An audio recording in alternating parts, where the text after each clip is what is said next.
Seja muito bem-vindo a mais um capítulo do Mundo Corporativo que hoje se dedica a falar sobre engajamento profissional. Você tem ideia de quanto os funcionários da sua empresa estão engajados nas ações que estão sendo desenvolvidas? Ou então o quanto você, como profissional, está engajado nas ações da sua empresa? É sobre esse tema que nós vamos conversar hoje com Jean Soldatelli, que é sócio-diretor da consultoria Santo Caos. A Santo Caos foi criada em 2013 e tem como principal objetivo atuar nessa área do engajamento. Mas sobre isso a gente vai conversar daqui para frente. Jean Soldatelli, desde já, muito obrigado pela sua gentileza de estar conosco. Um bom dia para você. Bom dia, Milton. Eu que agradeço. É um prazer estar aqui. Jean, o que é este conceito engajamento profissional?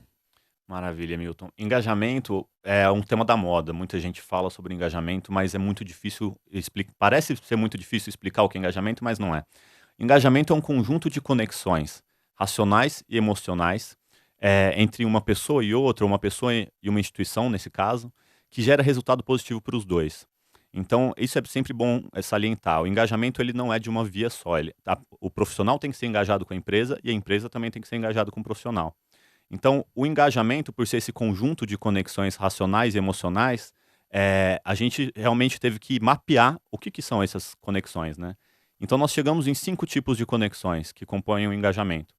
A primeira é a conscientização. Então, o funcionário tem que conhecer a empresa e a empresa tem que conhecer o funcionário, saber o que ele quer de lá, o que ele vai propor àquela empresa. E o funcionário tem que entender o que a empresa oferece e a história da empresa e por aí vai.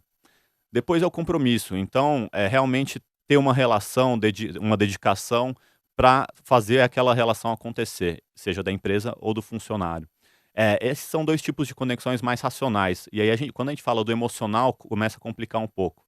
Então, a gente vai para o pertencimento, que é o funcionário se identificar com a empresa, ele sentir que a empresa fala a língua dele, que ele não é só um número, ele é uma pessoa lá dentro. Ele ter voz ativa, ele entender que ele participa, mesmo que de pequenas decisões, mas ele participa daquele todo. Depois a gente passa para o orgulho, então é o funcionário ser reconhecido pelo trabalho que ele faz e ele reconhecer o trabalho da empresa como algo maior, né, o trabalho maior que a empresa proporciona. E as causas que a empresa defende são as mesmas causas que o funcionário defende, então também tem um aspecto externo aí. E por fim a gente chega no compartilhamento, que é a ideia justamente de você extrapolar aquela relação inicial. Então o funcionário não vai ser mais só um funcionário, ele vai ser um recrutador, ele vai chamar todo mundo para trabalhar naquela empresa, ele vai ser um consumidor, vai consumir o serviço ou o produto daquela empresa, se possível. E Portanto, por aí nós vai. estamos trabalhando, e você citou aqui, 5 pilares que dão sustentação para a questão do engajamento: conscientização, compromisso, pertencimento, orgulho, compartilhamento. São todos pilares que, no momento em que eu monto a minha empresa, contrato mão de obra, eu consigo trabalhar desde o início a partir deles, até para gerar essa relação dentro da minha empresa, porque você diz que o engajamento não é uma via de mão única, é uma via de mão dupla, assim como a comunicação. Então, o que eu faço tendo a minha empresa para que esses 5 pilares sejam realmente atendidos? Maravilha. Você pode trabalhar assim, com certeza, e deve trabalhar assim, com certeza, o engajamento desde o início. Então, muitas empresas, elas trabalham de alguma forma pontual, principalmente a conscientização. Então, eu vou te explicar o que é a minha empresa, a história dela e o que a gente faz. Quando a gente fala do compromisso, então, quais são as ferramentas que você vai ter, como que é a rotina, os processos que eu tenho na minha empresa, as empresas também trabalham de forma incipiente. Mas você tem que ir além disso, você tem que mostrar qual que é a cultura da sua empresa, qual que é a sua identidade, o que vocês defendem aqui, quais causas vocês apoiam ou não, qual que é o papel que aquela pessoa vai ter lá dentro e o que ela vai criar como um todo, e mais, como que ela pode participar. Então, as empresas elas têm que, na verdade, trabalhar um pouco mais a relação emocional mesmo da pessoa com ela e também fortalecer as racionais. Então, quando a gente fala do conhecimento, a gente viu muitos casos, por exemplo, de funcionários que não sabiam a história da empresa, que não sabem qual é o produto final que ele está produzindo, o serviço, eles não sabem explicar qual é o serviço que a empresa presta. Então, mesmo quando a gente fala de uma conexão mais básica, que é o conhecimento, a gente vê muita defasagem por aí. Eu penso aqui o seguinte: hoje muitas empresas, principalmente grandes empresas, trabalham muito com terceirização, ou seja, eu trabalho com outras empresas. Como é possível fazer com que estes terceirizados estejam engajados naquele ambiente, naquele trabalho? Olha, Milton, é essencial esse ponto, porque a terceirização você tem o engajamento com duas empresas, né? Então, o funcionário tem que estar engajado com a empresa que paga os salários dele, que contrata ele, e tem que principalmente estar engajado com a empresa que ele atende. Então, a empresa que é atendida, que contrata aquele terceiro, né, que contrata a empresa que terceiriza, ela tem que também fazer um trabalho de conscientização, de compromisso, de pertencimento, orgulho e de compartilhamento com esse funcionário. Senão, aquele funcionário vai estar engajado só com uma determinada empresa e acaba que o engajamento com a empresa contratante vai ser afetado também pela falta de engajamento com a empresa atendida. Trabalhador mal pago é engajado? Pode ser engajado? Trabalhador mal pago dificilmente é engajado, Milton. Por quê? O dinheiro, ele está relacionado principalmente a 2 pontos do engajamento. O primeiro é o compromisso. Então, se eu não tô o compromisso, como a gente disse, é uma via de mão dupla. O engajamento é uma via de mão dupla e o compromisso não é diferente. Então, se eu estou dando minha dedicação, meu esforço e a empresa não está pagando o suficiente para isso, eu não vou ter meu compromisso. E o segundo ponto é que o dinheiro também está relacionado ao reconhecimento, e o reconhecimento é parte do orgulho. Então, o salário, ele tem que vir não só, como uma forma de pagamento, mas sim uma forma de reconhecimento. Ele tem que vir acompanhado de realmente a empresa mostrar como o trabalho daquela pessoa é importante para a empresa e reconhecer isso como um todo. Alguns estudos mostram que, apesar do engajamento ser diferente da felicidade, a felicidade é mais individual e o engajamento é uma relação, eles mostram que a relação entre dinheiro e felicidade, ela cresce até um certo ponto. Então, tem um estudo americano que fala que se as pessoas ganham até US$ 70.000 por ano, o dinheiro afeta sim, ajuda sim na felicidade. Mas depois desse valor, então seriam US$ 6.000 por mês, depois desse salário, o dinheiro começa a afetar muito pouco na felicidade. É por isso, então, que boa parte das pesquisas que a gente verifica aí quando a gente vai ver sobre nível de satisfação dos funcionários, eles na hora de colocarem lá quais são os itens mais importantes, salário necessariamente não aparece em primeiro lugar? Necessariamente Não não. é que ele não seja importante. Exatamente. Ele é um fator muito importante e crucial de desengajamento. Mas quando a gente fala de engajamento, ele é um fator importante, mas talvez não primário. Porque o dinheiro é um fator de manutenção. Então o fator de manutenção é aquilo que você tem que é o mínimo que você tem que dar para a pessoa querer estar lá, para ela fazer o trabalho dela. Mas para a pessoa estar engajada, a gente tem que trabalhar muito os fatores de motivação. Então, não adianta só você aumentar o salário de uma pessoa que não está sendo reconhecida, não tem orgulho do que faz e não se identifica com aquele trabalho.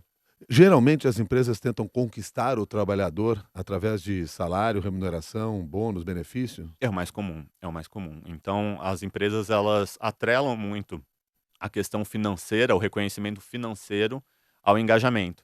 E isso ele afeta alguns pontos, mas não é o essencial. Quais são os erros mais comuns cometidos pelas empresas e que prejudicam esse relacionamento? O erro mais comum, Milton, é as empresas generalizarem. Então, as empresas elas geralmente tratam os seus públicos, e aí especificamente dos funcionários, de uma forma muito demográfica. Então, o que a gente vê muito no mercado é a dificuldade das empresas conhecerem o comportamento dos seus funcionários. E quando você não entende esse comportamento, você não consegue criar essa conexão, porque você não conhece quem realmente é aquela pessoa, aquelas pessoas, né? A gente não está falando também, é importante salientar que você tem que criar uma estratégia para uma pessoa específica. Mas quando você for criar os perfis de funcionário dentro da sua empresa, trabalhar perfis comportamentais, não só demográficos. Então você está chamando a atenção para o cuidado do momento de identificarmos os grupos que compõem a minha empresa. Há um erro, geralmente, de avaliação e de identificação de quem são essas pessoas? Exatamente. Vou citar um caso que eu acho que é interessante, tá? A gente teve um cliente que trabalhava muito o processo de recrutamento focado no plano de carreira. Então, a maioria dos funcionários eram jovens de baixa renda, é, e eles focavam muito vendendo um plano de carreira, achando que aquele jovem ele iria trabalhar naquela empresa muito por necessidade e para criar enfim, uma relação de longo prazo. O que a gente viu é que muitas vezes aquele jovem entrava na empresa não para criar a carreira dele, mas simplesmente para pagar um videogame, para pagar um tênis, algo que ele queria comprar. Então ele dividia aquele videogame, por exemplo, em 10 vezes, ou seja, ele ficava 10 meses na empresa e saía. Então, a forma que toda a estratégia da empresa baseada no plano de carreira era uma estratégia feita no desconhecimento do comportamento do seu funcionário. Então, tudo isso teve que ter sido foi revisto, né, a partir da identificação do real comportamento dos seus funcionários. Bom, então essa troca de olhar sobre quem são os funcionários da minha empresa é um dos trabalhos que vocês realizam na consultoria. Exatamente. O processo que a gente faz, o primeiro é o diagnóstico de engajamento. Então, entender os diversos níveis de engajamento que tem dentro da empresa. Isso tanto do funcionário, o engajamento do funcionário com a empresa, quanto o diagnóstico do engajamento da empresa com o funcionário.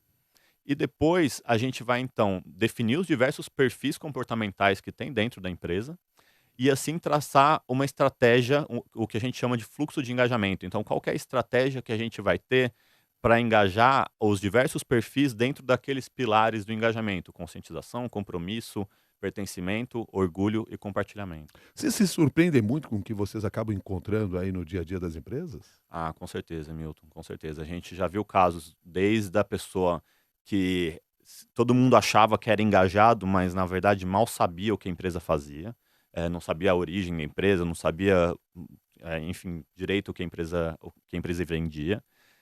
Até casos, por exemplo, de pessoas que foram completamente mudadas pelo emprego, ou então elas eram tão engajadas com aquilo que elas faziam, que mudou aspectos como a visão dele de mundo, religião, questões econômicas e até de relação mesmo com as pessoas.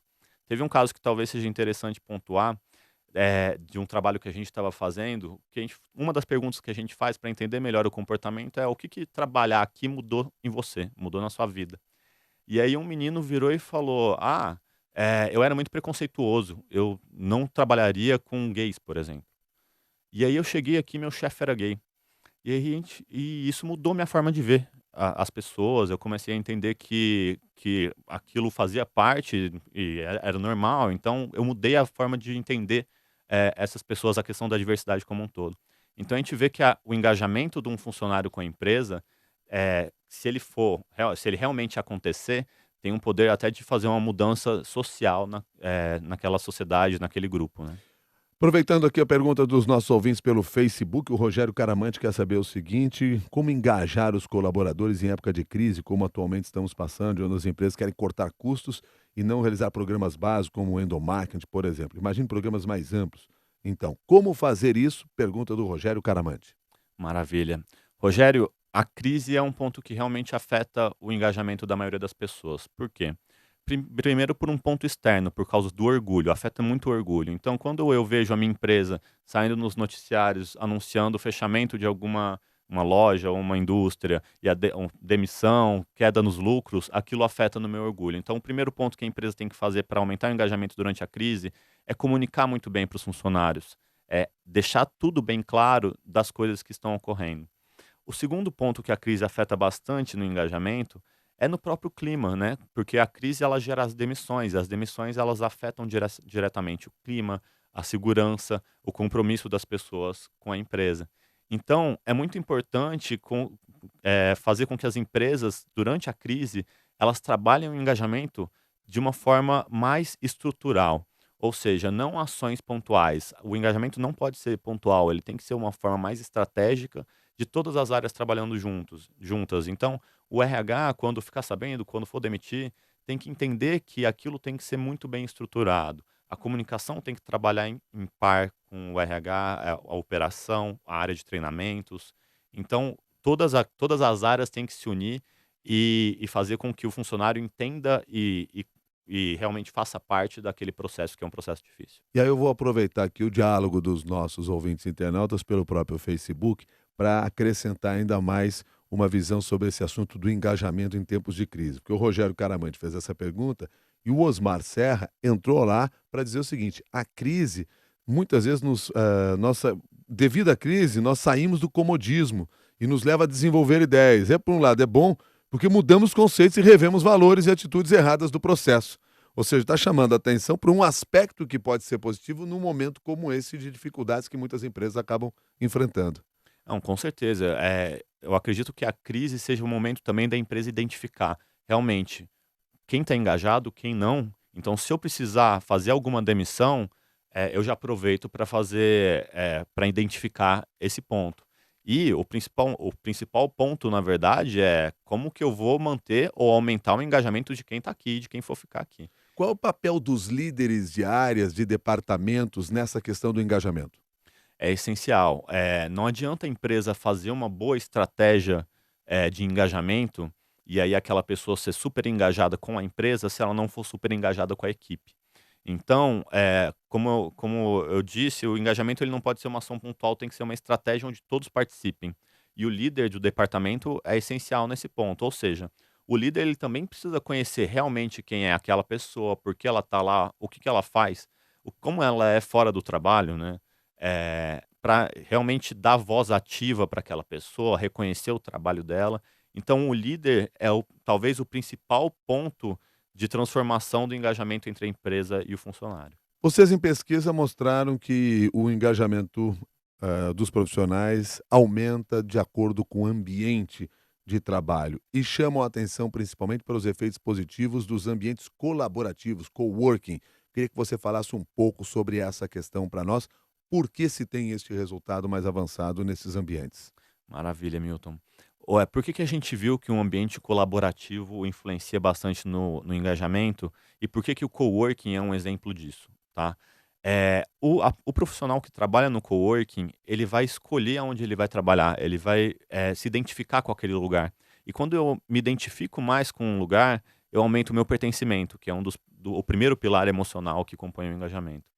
O segundo ponto é eu ter voz ativa, então realmente mudar, eu realmente ter voz para alterar e para melhorar aquele espaço. Então, eu como funcionário de um coworking, como cliente de um coworking, eu tenho uma voz para falar: "Olha, eu acho que a gente poderia fazer isso, poderia fazer aquilo", sem medo de ser repreendido, que é o que acontece muitas vezes na empresa.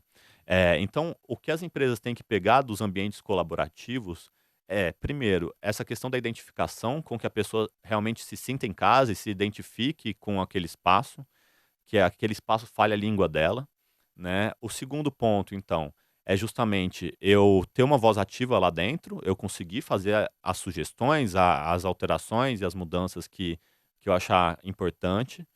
E o terceiro ponto é o de trabalhar juntos. A evolução do cowork não é simplesmente um espaço que eu trabalho ao lado de outra pessoa, mas sim que eu trabalho com outra pessoa. Então a tendência é que justamente isso, que os espaços de coworking, sejam espaços onde várias empresas trabalhem juntos.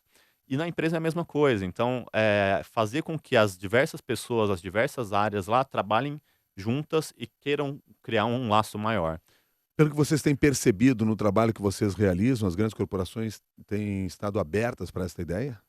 Ah, sim, sim. O que a gente vê é que já existem pequenas mudanças. Então, dando um exemplo de um cliente nosso que é do ramo de fast food, eles foram fazer diversas reformas no banheiro de várias lojas. E aí, quando eles foram fazer essas reformas, a gente falou: vamos entender o que, que o funcionário realmente precisa para o banheiro. E então já foi é um exemplo que parece simples, mas é essencial, porque as pessoas se sentiram reconhecidas. Pô, eu sou importante, eu vou ajudar na concepção do novo banheiro das lojas, e aquilo vai me ajudar, vai me favorecer. Então, para nossa surpresa, o principal ponto que as pessoas queriam naquele novo banheiro não era uma banheira de hidromassagem, uma massagista, enfim, era uma chapinha. A maioria o pedido mais comum foi chapinha, porque as meninas que trabalhavam naquela rede, elas muitas vezes saíam do trabalho para ir direto pra balada. E sem um lugar para se arrumar, elas não conseguiam fazer isso e muitas vezes pediam demissão, porque elas perdiam a vida pessoal, né. E quando você tá na juventude, em todo momento da sua vida isso é muito importante, mas na juventude talvez mais ainda.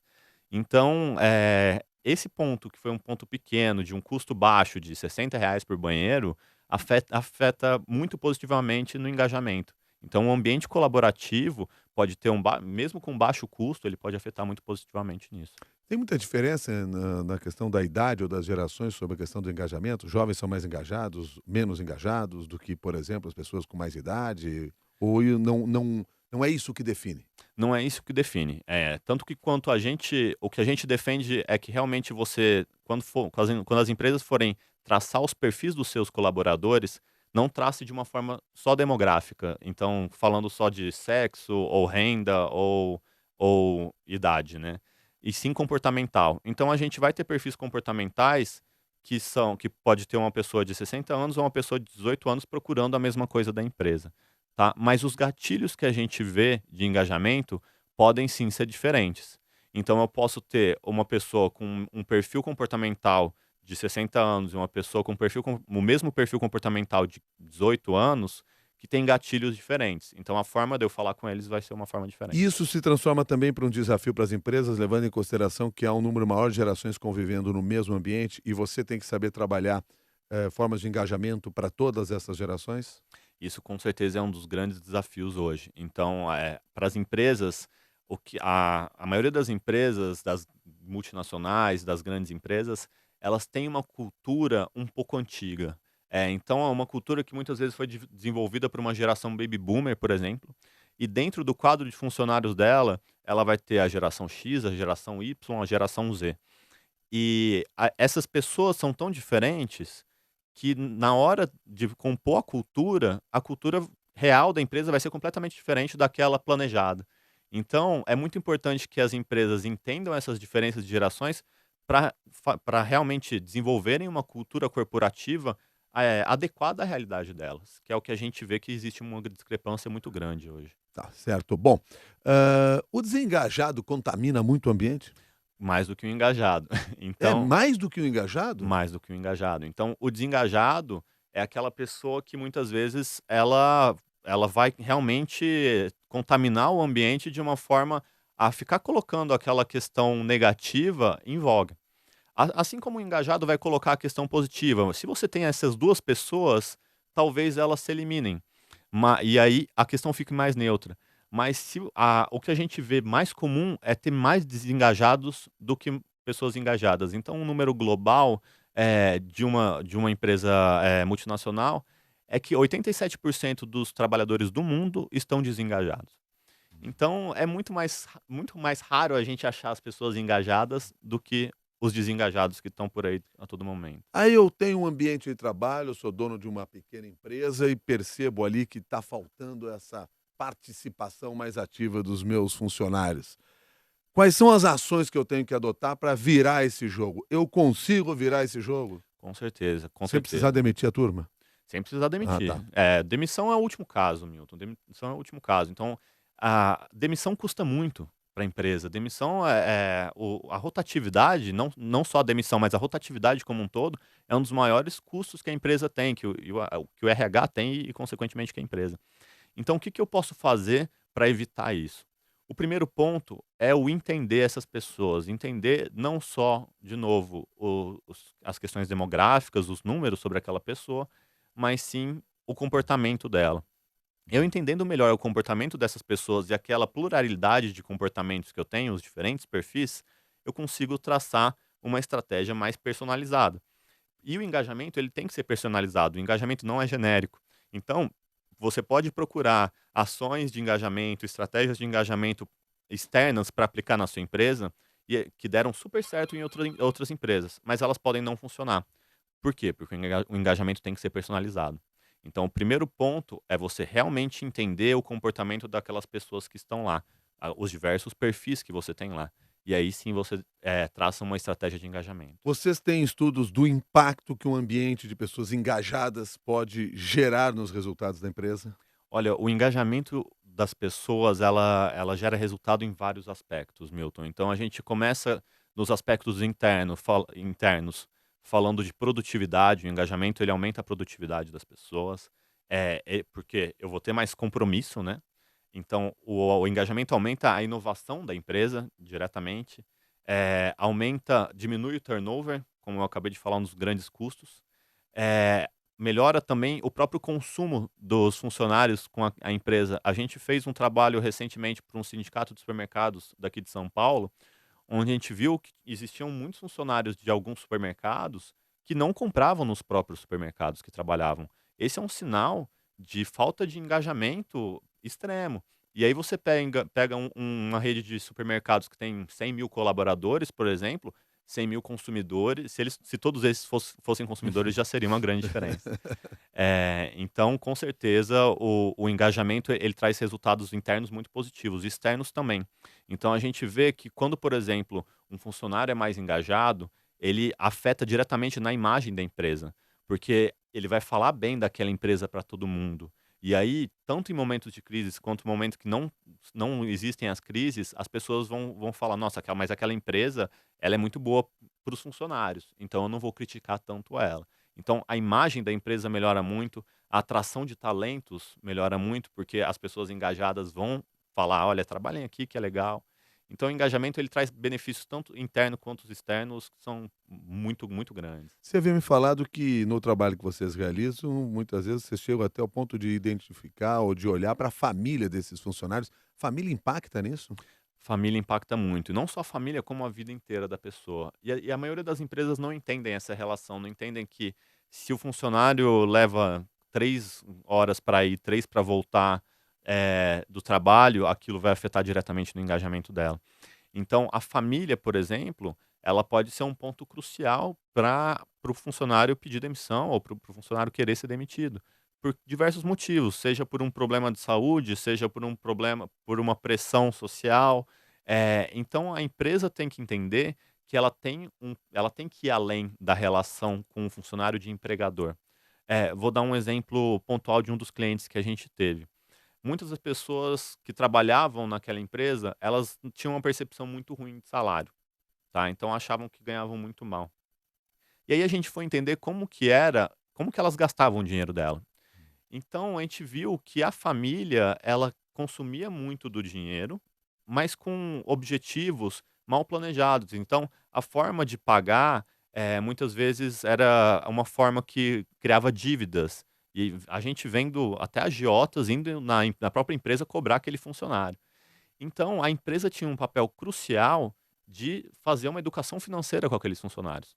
Isso você só descobre indo na casa deles, conversando com a família deles. Então é de extrema importância que a família também esteja engajada, que a família conheça a empresa, que a família realmente faça parte daquele ambiente, porque é um fator super importante para a vida das pessoas. A Cláudia Casten faz aqui um comentário, baseada na informação que você passou agora há pouco, que nas empresas nós temos aí 87% de desengajados, são pesquisas mundiais.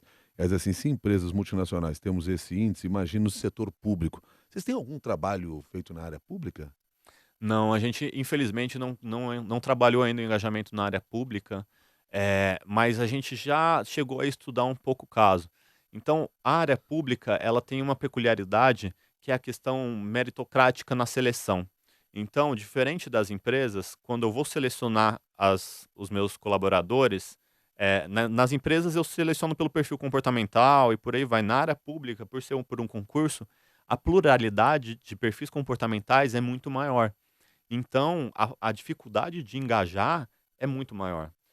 Quando você vê, por exemplo, que um funcionário público que passa num concurso e vai trabalhar num estado muito longe do qual ele trabalha, por exemplo, isso é um fator que dificulta muito mais o engajamento. Então, a gente não tem essa experiência, mas a gente acredita sim que o setor público seja um fator com diversos agravantes ou alguns desafios maiores na hora de engajar. O Carlos Araújo até comenta: meritocracia e engajamento andam de mãos dadas, porque ele entende que engajar funcionários públicos é mais difícil por não haver a cultura da meritocracia. Elas são relacionadas, mas não necessariamente andam de mão dadas, tá? Por quê? Porque a meritocracia é muito da questão do reconhecimento. Então, eu reconhecer que o seu trabalho foi bem feito. Mas muitas vezes a pessoa, ela é importante para a empresa não só pelo trabalho, pelas metas que ela cumpre. Então, na verdade, a meritocracia, quando a gente fala de metas, a gente fala de compromisso. Mas quando a gente fala de meritocracia, de reconhecimento, então, se aquela pessoa, por exemplo, é uma pessoa que une todo o grupo, que ela faz muito bem para o ambiente, ela também tem o seu mérito, mesmo que ela não cumpra tanto as metas quanto outras pessoas. Então, quando a gente fala de meritocracia, ela é positiva ou negativa, tanto para o compromisso, que é realmente eu cumprir minhas metas, quanto para o ambiente, para o orgulho de eu ser reconhecido. Ela afeta um pouco o engajamento nesses 2 pilares, mas, pode ser tanto positivo quanto negativo, e não está relacionado a metas, isso é E importante. vai depender, claro, da maneira como tudo isso é aplicado pela empresa, Sempre. nessa relação. Para fechar nossa conversa aqui, a Thelma, vou pegar o comentário final da Thelma, a pergunta da Thelma, porque ela diz assim: as empresas querem engajar, mas muitas vezes o maior obstáculo é a própria direção da área de comunicação barra RH. Quer dizer, assim, o pessoal às vezes cria lá um canal bacaninha, bonitinho, etc., mas que falta conteúdo ou maneira de se aproximar. Quer saber se você tem percebido isso em alguma empresa? Em 99% talvez das É empresas a gente mesmo? vê, muito esse caso, que entra muito naquele ponto que a gente já conversou, Milton, mas que é muito importante ressaltar, que é a falta de conhecimento da empresa sobre as pessoas. Então, muitas vezes essas áreas elas criam ações com super boa vontade, mas não sabem a realidade da necessidade e o tom de falar com essas pessoas. E isso pode ser um problema muito grande. Tem um exemplo muito interessante que a gente fez sobre pessoas com deficiência. A gente fez um estudo sobre engajamento de pessoas com deficiência e a gente viu que, dentro desse estudo, um caso de uma empresa que ofereceu home office para os cadeirantes, para as pessoas com deficiência, porque viram que elas demoravam às vezes 3, 4 horas para chegar até o trabalho. E aí a gente conversou com um dos funcionários com deficiência daquela empresa, e ele falou: "Mas eu não quero home office, porque aí eu vou ser cada vez mais excluído, eu não vou estar aqui no ambiente, não vou Uhum. viver isso, não vou ter as mesmas oportunidades que todo mundo". Porque não era uma cultura da empresa, seria só para as pessoas com deficiência, então seria uma segregação maior. Então esse é um caso, por exemplo, de uma ação, de uma estratégia da empresa que foi feita com super boa vontade, mas sem conhecer realmente o seu público, e aí afeta negativamente no engajamento. Tá certo. Bom, Jean, você era um funcionário engajado antes de ser dono da empresa? Olha, o engajamento não é uma linha, então, É. tem seus altos e baixos, então eu já estive muito engajado, muito pouco engajado, mas já vivi os 2 lados para Tá certo. poder Bom, hoje está totalmente engajado. hoje totalmente engajado, Tá certo, tanto então. na minha empresa quanto com a causa de engajamento. Tá bom, então. Jean, muito obrigado pela gentileza de conversar conosco. Até uma nova oportunidade. Perfeito, Milton, muito obrigado, eu agradeço a todo mundo que está ouvindo e participando com a gente. Muito obrigado. Jean Soldatelli, que é sócio-diretor da consultoria Santo Caos, foi quem conversou conosco hoje aqui no Mundo Corporativo. A você que participou ao vivo dessa nossa conversa, não deixe de compartilhar essa informação com outras pessoas, leve esse assunto à frente, debata, converse sobre esse tema nas redes sociais também. Se quiser, você pode ir até ao nosso grupo de discussões no LinkedIn Mundo Corporativo da CBN. Tem lá o espaço para você publicar a sua opinião, seus textos, seus artigos sobre este e outros assuntos relacionados ao mundo corporativo. Até o próximo capítulo.